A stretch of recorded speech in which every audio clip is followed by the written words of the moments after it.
اس week جو میلاد کی محفل منعقد کی گئی بڑی روحانی، بڑی وجدانی اور بڑی محبت والی تھی، اور حضرات محترم یہ اللہ رب العزت کا خاص کرم ہوتا ہے اور اللہ کا بلاوا ہوتا ہے کہ اللہ رب العزت ہمیں ایسی مجلس میں بلاتے ہیں کہ یہ رحمت کو تقسیم ہوتی ہو رہی ہے، اور اللہ پاک ہمیں فرماتے ہیں کہ آجو میری رحمت کو لوٹ لو۔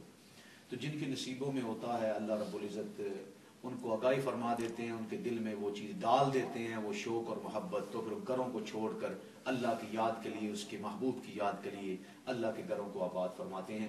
یہ وہی لوگ ہیں میرے اللہ نے فرمایا جو سیدھی راہ پر ہیں، جو حق پر ہیں۔ حضرات محترم، جو میں نے قرآن مجید فرقان حمید کی آیت مبارکہ تلاوت کی ہے، اللہ رب العزت نے ارشاد فرمایا وَمَا أَرْسَلْنَاكَ إِلَّا رَحْمَةً لِلْعَالَمِينَ، اے میرے حبیب میں نے تو صرف آپ کو رحمت پوری جہانوں کے لیے بنا کے بھیجا ہے۔ میرا آپ کو اس دنیا میں بھیجنے کا جو مقصد یہ ہے کہ آپ پورے عالمین کے لیے رحمت ہیں۔ جس طرح میں پوری دنیا کا رب ہوں، رب العالمین ہوں، اسی طرح میرے محبوب تو رحمت للعالمین ہے۔ آدم علیہ السلام سے لے کر عیسیٰ علیہ السلام تک اللہ رب العزت نے جتنے انبیاء اس دنیا میں نازل فرمائے، اور اینڈ پہ اللہ رب العزت نے the seal of the prophet محمد صلی اللہ علیہ وآلہ وسلم کو دنیا میں بھیجا، تو کم و بیش اللہ پاک نے 1,24,000 پیغمبروں کو دنیا میں بھیجا۔ پیغمبر جب بھی آتا ہے، نبی جب بھی آتا ہے، تو اللہ کی طرف سے ہدایت لے کے آتا ہے، کیونکہ اللہ رب العزت قیامت کے دن کسی کو وداؤٹ ریزن عذاب نہیں دیں گے۔ وہاں پر یہ نہیں ہوگا کہ آپ نے گناہ کیے ہی نہیں ہیں اور آپ کو سزا مل جائے، وہ پیمانہ وہاں پہ نہیں ہے۔ اور جو گناہ کیا ہوگا اس پہ شہادت ہوگی، جیسے اللہ پاک نے قرآن مجید میں ارشاد فرمایا کہ قیامت والے دن ہاتھ بولیں گے، پاؤں بولیں گے، یہ گواہی دیں گے کہ ان ہاتھوں سے اس بندے نے یہ گناہ کیا ہے۔ تو وٹنس جب آ جائے گا تو پھر سزا ثابت ہو جائے گی، تو پھر سزا ملے گی۔ تو اللہ رب العزت نے میرے آقا کو فرمایا کہ میں نے آپ کو سراپا رحمت بنا کے بھیجا ہے۔ سراپا رحمت، کوئی گناہ کرتے ہیں تو ایک دم اللہ کی پکڑ نہیں آتی، جی ایک دم پکڑ نہیں آتی، اللہ رب العزت ڈیل دیتا ہے، بندے کر لے کر لے کر لے، مگر جب میری پکڑ آئے گی نا تو پھر تجھے مجھ سے کوئی بچا نہیں پائے گا، کیوں میں جابر ہوں، جبار ہوں، قہار ہوں۔ مگر اے میرے محبوب میں نے آپ کو رحمت للعالمین بنا کے بھیجا ہے، ایسی رحمت بنا کے بھیجا ہے اے میرے محبوب کہ جو آپ کو دکھ دے گا آپ اس کو سکھ دیں گے، جو آپ کو گالی دے گا آپ اس کو دوا دیں گے۔ کردار، اخلاق، یہ میرے مصطفیٰ کریم صلی اللہ علیہ وآلہ وسلم کہ اے لوگو، اے مکہ والو، اے دنیا والو، اگر تم چاہتے ہو نا کہ اللہ کی پہچان حاصل ہو، اللہ کا قرب حاصل ہو، اللہ کی محبت حاصل ہو، اللہ کی اطاعت حاصل ہو، اللہ کی بندگی حاصل ہو، اللہ کی خشیت حاصل ہو، اللہ کی بزرگی حاصل ہو، تو کیا کرو، میرے پاس آنے سے پہلے میرے حبیب کے پاس چلے جاؤ، میرے حبیب کے پاس چلے جاؤ۔ کیوں؟ اللہ پاک فرماتا ہے کہ میں نے اپنی صفتوں کا رنگ اپنے حبیب پہ چڑھا دیا ہے، اب تم ان کی طرف جاؤ، ان کی بارگاہ میں جاؤ، ان کی طرف بڑھو۔ جب تم ان کی طرف بڑھو گے تو تم ان کی طرف نہیں بڑھ رہے بلکہ اللہ کی طرف بڑھ رہے ہو، کیونکہ وہ میرا محبوب ہے، میرا آخری نبی ہے۔ وَمَا أَرْسَلْنَاكَ إِلَّا رَحْمَةً لِلْعَالَمِينَ، اے میرے آقا میں نے تو آپ کو سراپا رحمت بنا کے بھیجا ہے پوری دنیا کے لیے۔ جتنے انبیاء اس دنیا میں آئے ہر ایک نے نبی کا میلاد منایا ہے، پیدائش سے پہلے۔ صحابہ نے پوچھا یا رسول اللہ صلی اللہ علیہ وآلہ وسلم، جب اللہ پاک نے آدم علیہ السلام کو پیدا فرمایا تو آپ کہاں تھے؟ آپ کہاں تھے؟ تو میرے آقا نے فرمایا میں آدم کی پشت میں تھا، آدم کی پشت میں تھا۔ پھر جب طوفان نوح آیا اور نوح علیہ السلام بیڑے کے اندر بیٹھے، اس وقت میں نوح کی پشت میں تھا۔ جب ابراہیم علیہ السلام کو آگ میں ڈالا گیا، نمرود نے جو آگ جلائی تھی، ابراہیم علیہ السلام کو آگ میں ڈالا گیا، اس وقت میں ابراہیم علیہ السلام کی پشت میں تھا۔ پھر جب اسماعیل علیہ السلام کو ذبح کیا جانے لگا، ابراہیم علیہ السلام ذبح کرنے لگے، اس وقت میں اسماعیل علیہ السلام کی پشت میں تھا، تو میں پشتوں سے ہوتا ہوتا اینڈ پہ اپنے والد ماجد کی پشت میں آ گیا، جن کا نام حضرت عبداللہ تھا۔ تو آقا صلی اللہ علیہ وسلم رحمت للعالمین ہے، اچھے گھرانے، جیسے آقا صلی اللہ علیہ وسلم نے ارشاد فرمایا کہ اے میرے صحابہ، اللہ رب العزت نے جب مجھے پیدا فرمایا تو سب سے اچھے خاندان میں پیدا فرمایا، سب سے اچھے قبیلے میں پیدا فرمایا، سب سے اچھے ملک میں پیدا فرمایا، سب سے اچھے قریہ میں پیدا فرمایا، اور میری پرورش کرنے والی مائی سب سے اعلیٰ مائی ہے، میرا باپ سب سے اعلیٰ باپ ہے، میری ماں سب سے اعلیٰ ماں ہے، مکہ کو اللہ نے میرے لیے پسند فرمایا، سب سے پیارا شہر ہے، مدینہ کو میرے اللہ نے پسند فرمایا، مدینہ سب سے پیارا شہر ہے، اور میری امت سب سے پیاری امت ہے۔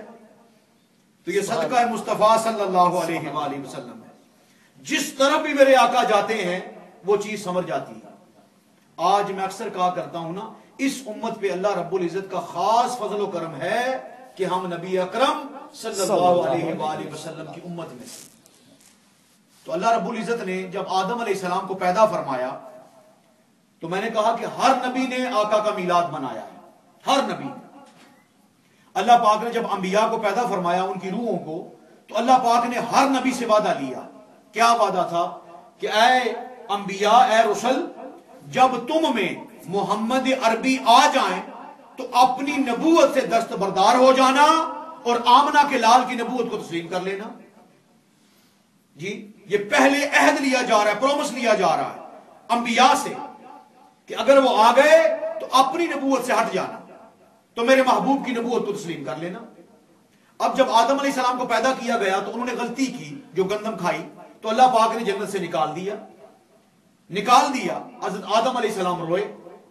آج بھی تاریخ اور قرآن کے اوراق اٹھا کے دیکھیں کہ جتنے اس دنیا میں آدم علیہ السلام روئے ہیں، کوئی نہیں رویا کہ اللہ مجھے معاف کر دے۔ اب وہ دعا بھی ہے، ربنا ظلمنا انفسنا وان لم تغفر لنا وترحمنا لنکونن من الخاسرین۔ اب جب دعا مانگی گئی، سب کچھ ہو گیا، دعا قبول نہیں ہوئی، اب آدم علیہ السلام نے کہا اے اللہ، تجھے اس نام کا واسطہ جو تیرے نام کے ساتھ لگا ہوا ہے، جو تیرے نام کے ساتھ جڑا ہوا ہے۔ اللہ نے فرمایا اے آدم، وہ کون سا نام ہے؟ تو آدم علیہ السلام نے فرمایا محمد صلی اللہ علیہ وآلہ وسلم۔ اب اللہ نے فرمایا آدم کیف عرفت محمد، اے آدم تو محمد صلی اللہ علیہ وآلہ وسلم کو کیسے جانتا ہے؟ میں نے تو ابھی ان کو پیدا ہی نہیں کیا، وہ تو آخری نبی ہیں۔ اے آدم تو کیسے جانتا ہے، تیرا تعلق کیسے ہے؟ تو آدم علیہ السلام فرماتے ہیں اے اللہ، جب تو نے مجھے اپنے ہاتھوں سے بنایا اور میرے اندر تو نے روح پھونکی تو میں نے عرش کے پائے پہ لکھا ہوا دیکھا لا الہ الا اللہ محمد الرسول اللہ۔ تو میں سمجھ گیا کہ مولا تیرا کوئی بڑا ہی پیارا نبی ہے، کوئی بڑا ہی پیارا ہوگا جس کا نام اللہ کے نام کے ساتھ لگا ہوا ہے۔ تو اے اللہ تجھے محمد کا واسطہ دیتا ہوں صلی اللہ علیہ وآلہ وسلم۔ تو اللہ نے فرمایا اے آدم اب تیری دعا قبول ہو گئی، اب تیری دعا قبول ہو گئی۔ اب صدقہ وسیلہ مصطفیٰ صلی اللہ علیہ وآلہ وسلم حضرت آدم کی دعا قبول ہوئی۔ پہلے نبی آدم علیہ السلام جن نے آقا صلی اللہ علیہ وسلم کی بشارت دی اور ان کی دعا قبول کی گئی۔ تو پتہ یہ چلا کہ انبیاء اور مرسلین نے بھی آقا صلی اللہ علیہ وسلم کا میلاد منایا، اور میلاد منانے سے پہلے بشارت دی جا رہی ہے۔ حوروں کے چہروں پر محمد لکھا ہوا ہے، جنت کے دروازے پہ یا محمد لکھا ہوا ہے، تو پیارے ہیں تو لکھا ہوا ہے، ڈولن ہیں تو لکھا ہوا ہے۔ تو آدم علیہ السلام کی دعا بھی قبول ہو گئی۔ جی اب آ جائیں حضرت ابراہیم علیہ السلام۔ حضرت ابراہیم علیہ السلام، حضرت ابراہیم علیہ السلام نے کعبے کو تعمیر فرمایا۔ باپ اور بیٹا ابراہیم علیہ السلام اور حضرت اسماعیل علیہ السلام کعبے کی تعمیر کر رہے ہیں، اور ایک پتھر ہے آج بھی وہ کعبے کے صحن میں موجود ہے جسے مقام ابراہیم کہا جاتا ہے، مقام ابراہیم کہا جاتا ہے۔ جب آپ طواف کر لیں نا، 7 چکر کعبے کے لگا لیں اس کے بعد آپ کو 2 نفل پڑھنے پڑتے ہیں مقام ابراہیم کے، وہ پتھر ہے۔ اب ایمانداری سے بتائیں، اسلام پتھر کی عبادت سے منع فرماتا ہے جی، مگر 2 پتھر کعبے کے صحن میں ایسے ہیں، 2 پتھر ہیں، ایک حجر اسود اور ایک مقام ابراہیم، دونوں پتھر ہیں۔ مگر کیا وجہ ہے؟ ادھر اسلام پتھروں کی عبادت سے منع فرماتا ہے، ادھر اللہ رب العزت فرما رہا ہے حجر اسود کو بوسہ دو، میرے آقا نے دیا ہے۔ مقام ابراہیم کو سامنے رکھ کر نیت یہ کرنی ہے کہ جو نفل پڑھ رہا ہوں یہ مقام ابراہیم کے نفل ہے۔ اب مقام ابراہیم ہے کیا؟ ایک پتھر ہے، مگر اس پتھر کو نسبت کیا ملی ہے کہ ابراہیم علیہ السلام اس پتھر پہ کھڑے ہو کر کعبہ تعمیر کرتے تھے، تو وہ پتھر کو یہاں پتھر نہیں رہا، اس پتھر نے ابراہیم علیہ السلام کے پاؤں کو چوما ہے، تو اس کی نسبت ابراہیمی ہو گئی، وہ کعبے کے صحن میں پڑا ہے۔ اب وہ پتھر کرتا کیا تھا کہ ابراہیم علیہ السلام اس پتھر پہ چڑھتے، اینٹ لگاتے تو پتھر اوپر چلا جاتا، نیچے چلا جاتا، لفٹ کا کام دیتا جی، اوپر چلا جاتا اور نیچے چلا جاتا۔ ابراہیم علیہ السلام نے، اسماعیل علیہ السلام نے جب کعبہ تعمیر کر لیا، آپ دیکھیں نا جب مزدور مزدوری کرتا ہے تو اینڈ پہ اسے اجرت دی جاتی ہے۔ آپ ایک لیبر کو لے لیں، آپ کے پاس دیہڑی لگائے، دیہڑی لگانے کے بعد جب شام مغرب کی ہوگی یا 5-6 بجیں گے تو آپ سے وہ مزدوری مانگے گا کہ بھئی مزدوری دو، میں نے دیہڑ لگائی ہے، مزدوری تو مل جائے نا۔ اب جب ابراہیم علیہ السلام نے اللہ کا گھر تعمیر فرمایا نا، فرما چکے، تو فرماتے ہیں اے اللہ مزدوری، اس کی مزدوری کیا ہے؟ تیرے گھر کو میں نے تعمیر فرمایا ہے، مزدوری چاہیے۔ اب مزدوری کیا تھی کہ ابراہیم علیہ السلام نے دعا کی۔ اب ذرا الفاظ سنیے گا، دعا کی کہ ربنا وابعث فیہم رسولا منہم یتلو علیہم آیاتک ویعلم الکتاب والحکمہ ویزکیہم انک انت العزیز الحکیم۔ یہ مزدوری دے دے مجھے۔ کیا مزدوری ہے؟ ربنا وابعث فیہم رسولا، اے اللہ ہم میں رسول بھیج۔ اب قربان جائیں، کیا ابراہیم رسول نہیں ہے؟ کیا اسماعیل رسول نہیں ہے؟ اے اللہ ہم میں رسول بھیج، منہم جو ہم میں سے ہو، جو ہم میں سے ہو، میری نسل میں سے ہو۔ یہاں پر میں رکتا ہوں، مجھے یاد کروائیے گا، حضرت ابراہیم علیہ السلام تھے نا، ان کے بیٹے تھے۔ ابراہیم علیہ السلام بیٹھے ہوئے ہیں اپنے بیٹوں کے ساتھ اور فرما رہے ہیں اے میرے بیٹو، فلاں کی نسل سے 10 نبی ہوں گے، اسحاق تیری نسل سے 20 ہوں گے، دوسرے بیٹے کو کہہ رہے ہیں 30 ہوں گے، تیسرے بیٹے کو کہہ رہے ہیں 40 ہوں گے۔ جب اسماعیل علیہ السلام کی باری آئی نا تو فرمایا اے اسماعیل تیری نسل میں سے، تیری ذریت میں سے ایک نبی ہوگا، ایک نبی ہوگا۔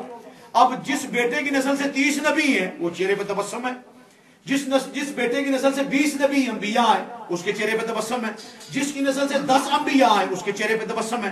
جب ابراہیم علیہ السلام نے اسماعیل علیہ السلام کو دیکھا تو فرمایا اے اسماعیل تیری نسل میں سے ایک نبی ہوگا، ایک نبی ہوگا۔ اب اسماعیل علیہ السلام خاموش ہو کے بیٹھے ہیں، خاموش ہو کے بیٹھے ہیں۔ ابراہیم علیہ السلام نے پوچھا اے اسماعیل خاموش کیوں بیٹھا ہے؟ اب باپ بیٹے کو سمجھتا ہے مزاج کو کہ میرے بیٹے کے دل میں ہوگی اس کی نسل میں 20، اس کی نسل میں 30، میری نسل میں ایک نبی جی۔ اب باپ بیٹے کی کیفیت کو سمجھتا ہے، مزاج کو سمجھتے ہیں۔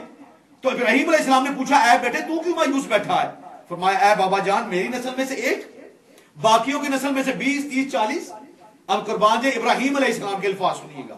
ابراہیم علیہ السلام نے بولا اے اسماعیل، اے میرے بیٹے، اے میرے لخت جگر، سن، جو تیری نسل میں سے ہوگا وہ تمام کا سردار ہوگا، سبحان اللہ۔ جو تیری ذریت میں سے ہوگا ان کا نام محمد ہوگا اور وہ امام الانبیاء، امام الرسل ہوں گے۔ تو ابراہیم علیہ السلام کے چہرے پہ تبسم آ گیا۔ اسماعیل علیہ السلام خوش ہو گئے کہ جو میری نسل میں سے ہوگا وہ تمام کا ولی و سردار ہوگا۔ تو دعا کر رہے ہیں آقا صلی اللہ علیہ وسلم کے لیے، اے اللہ ہم میں سے بھیج، منکم، باہر سے نہ بھیج مولا، ہم میں سے بھیج۔ کیا کرے وہ؟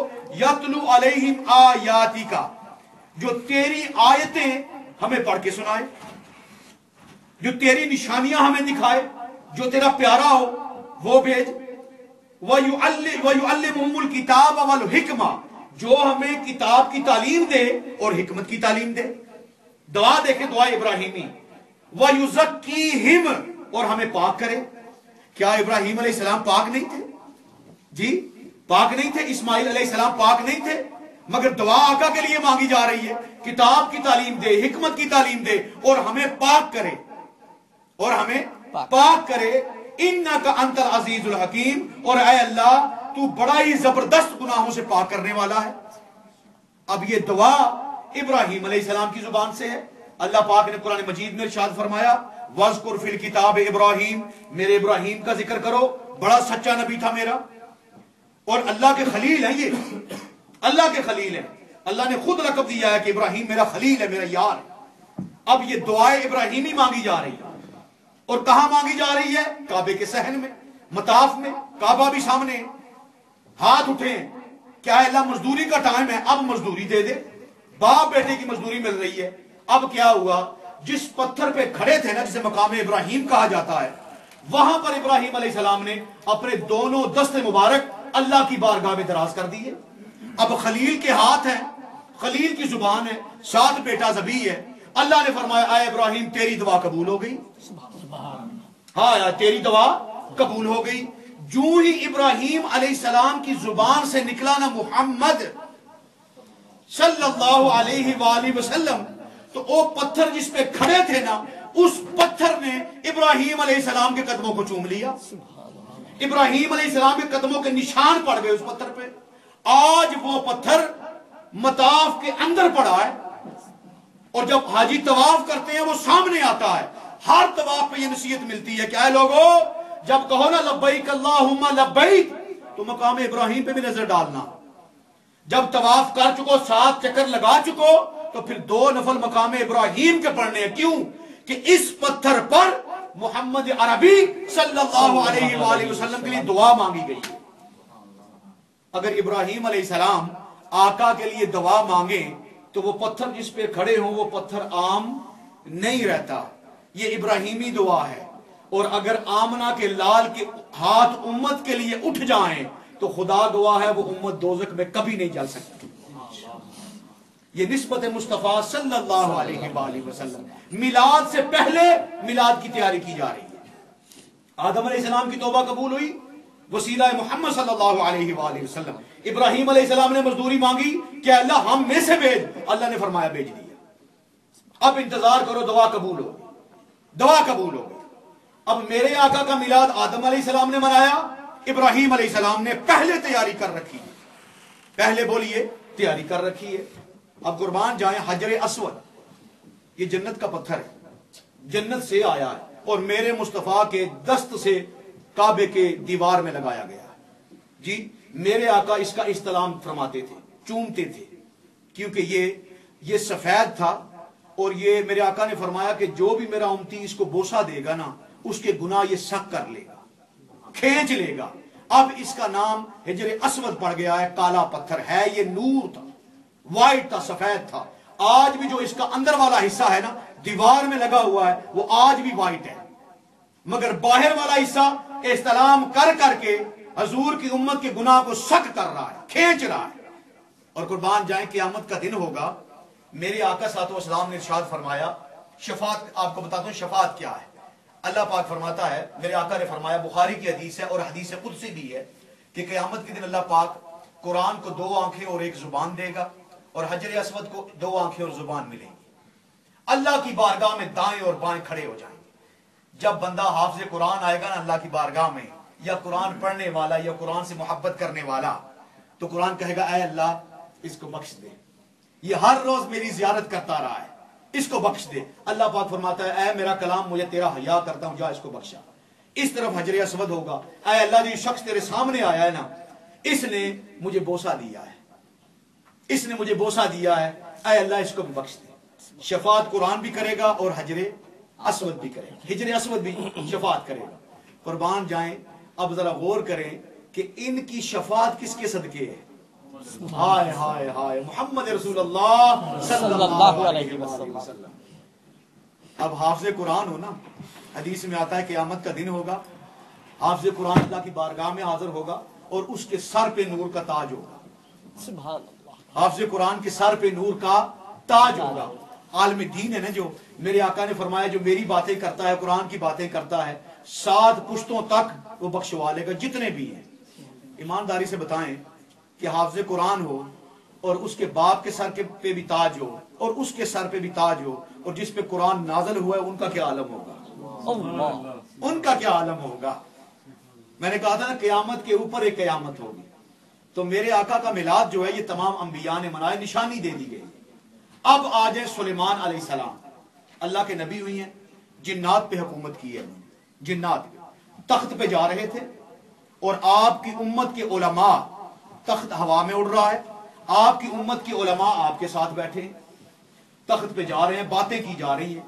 اچانک ایک جنگل آیا اور سلیمان علیہ السلام تخت سے نیچے اتر گئے، تخت سے نیچے اتر گئے۔ تمام علماء کو حکم دیا کہ آپ بھی اس تخت سے نیچے اتر جائیں، سارے تخت سے نیچے اتر گئے۔ جب وہ باؤنڈری کراس کر گئے نا تو اب سلیمان علیہ السلام نے فرمایا کہ اب تخت کے اوپر آ جاؤ، سب تخت کے اوپر آ کے بیٹھ گئے۔ ایک عالم دین نے پوچھا، اے سلیمان علیہ السلام، یہ کوئی مقدس جگہ ہے؟ یہ کوئی مقدس جگہ ہے جہاں سے ہم اتر گئے اور خالی تخت چلتا رہا، آپ بھی ہمارے ساتھ پیدل تھے؟ اب سلیمان علیہ السلام کے الفاظ سنیے گا۔ فرمایا، اے میری امت کے عالموں، یہ وہ جگہ ہے جہاں پر امام الانبیاء محمد صلی اللہ علیہ وآلہ وسلم نے ہجرت کر کے آنا ہے۔ اس جگہ کا ادب ہم پہ واجب ہے، اس جگہ کا ادب ہم پہ واجب ہے۔ آقا بھی پیدا ہی نہیں ہوئے، اس جگہ کا ادب کروایا جا رہا ہے، اور اگر اس جگہ کا ادب ہے تو میرے آقا کا ادب کتنا ہوگا، میرے آقا کا ادب کتنا ہوگا۔ اتر گئے، بیٹھ گئے۔ ایک شخص تھا، اس نے کہا کہ اے سلیمان علیہ السلام، کب وہ آئیں گے؟ اب سنیے گا، کب وہ آئیں گے؟ تو سلیمان علیہ السلام فرماتے ہیں کہ 2000 سال کے بعد آئیں گے، 2000 سال کے بعد آئیں گے، اور یہ جنگل ہے، اس کو آباد کریں گے۔ تو اس عالم نے کہا کہ اے سلیمان علیہ السلام، اگر آپ مجھے اجازت دیں تو میں اس شہر میں ٹھہر جاؤں، اس جنگل میں ٹھہر جاؤں۔ سلیمان علیہ السلام فرماتے ہیں تیری مرضی، تیری چاہت۔ تو اس شخص نے چھلانگ لگائی اور اس جنگل میں زندگی بسر کرنے لگا۔ جی، اب یثرب اس بندے کی وجہ سے آباد ہوا، ساری اس کی جنریشن وہاں پہ رہی، وہ دنیا سے چلا گیا اور جاتے ہوئے کہہ کے گیا کہ میں دنیا سے جا رہا ہوں، مگر اللہ کا آخری رسول مکہ کو چھوڑ کے مدینہ آئیں گے۔ جی، اب کیا کرنا، جب وہ اگر میری نسل میں سے کوئی بچتا رہا، یہ پیغام آگے دیتے جانا کہ جب وہ مدینے میں آئیں تو میرا سلام ضرور عرض کرنا۔ اب بیٹا تھا، وہ آگے، اس کا بیٹا، اس کا بیٹا، اس کا بیٹا، جنریشن چلتی رہی۔ اب میرے آقا صلوات و تسلیم نے مکہ کو چھوڑا اور مدینہ کی طرف ہجرت کی۔ جب ہجرت کی، آقا مدینہ میں داخل نہیں ہوئے، مدینہ کی باؤنڈری سے باہر تھے۔ آپ نے اس باؤنڈری پہ ایک مسجد تعمیر کی، اس مسجد کا نام تھا مسجد قباء، آج بھی وہ مسجد موجود ہے۔ تو آقا نے جب مسجد تعمیر فرمائی تو میرے آقا نے فرمایا، صحابہ نے پوچھا، یا رسول اللہ صلی اللہ علیہ وآلہ وسلم، اس مسجد کا کیا نام رکھیں؟ جی، اس مسجد کا کیا نام رکھیں؟ تو میرے آقا نے فرمایا، میرے غلام کے نام پہ نام رکھو، میرے غلام کے نام پہ نام رکھو۔ صحابہ نے پوچھا، یا رسول اللہ، آپ کا غلام کون ہے؟ تو وہ شخص جس نے سلیمان علیہ السلام کے تخت سے چھلانگ لگائی اور ساری زندگی یثرب میں گزار دی، اس شخص کا نام قباء تھا، اس شخص کا نام قباء تھا۔ اب میرے آقا نے فرمایا کہ اس مسجد کا نام مسجد قباء رکھ دیا جائے، تو مسجد قباء رکھ دیا گیا۔ اب اس مسجد میں 2 نفل پڑھیں تو 1 عمرے کا ثواب ہے، ہائے ہائے ہائے، 1 عمرے کا ثواب ہے۔ اور سنیے گا میرے آقا کے الفاظ، ابن حبان کی حدیث ہے اور امام تفسیر ابن کثیر میں یہ واقعہ درج ہے۔ اب میرے آقا نے فرمایا کہ قیامت کے دن مجھ پر واجب ہے کہ میں اس غلام کی شفاعت کروں۔ تو میرے آقا کا میلاد انبیاء مناتے آ رہے ہیں، آدم علیہ السلام، ابراہیم علیہ السلام اور سلیمان علیہ السلام۔ اب آ جائیں حضرت موسیٰ علیہ السلام پہ، اللہ کے بڑے پیارے نبی، اللہ کے محب نبی، اللہ سے محبت کرنے والے، اللہ رب العزت کی بارگاہ میں پیش ہونے والے، اللہ کے بڑے متقی اور پرہیزگار نبی، اللہ کے لاڈلے نبی کلیم اللہ۔ اب اللہ کی بارگاہ میں عرض کرتے ہیں، اے میرے مالک، تو نے مجھ پہ تورات نازل کی ہے، اب میں نے یہ تورات میں پڑھا ہے کہ ایک امت پیدا ہوگی بعد میں مگر جنت میں پہلے جائے گی، کیا وہ میری امت ہے؟ پیدا بعد میں ہوگی، جنت میں بولیے پہلے جائے گی، کیا یہ میری امت ہے؟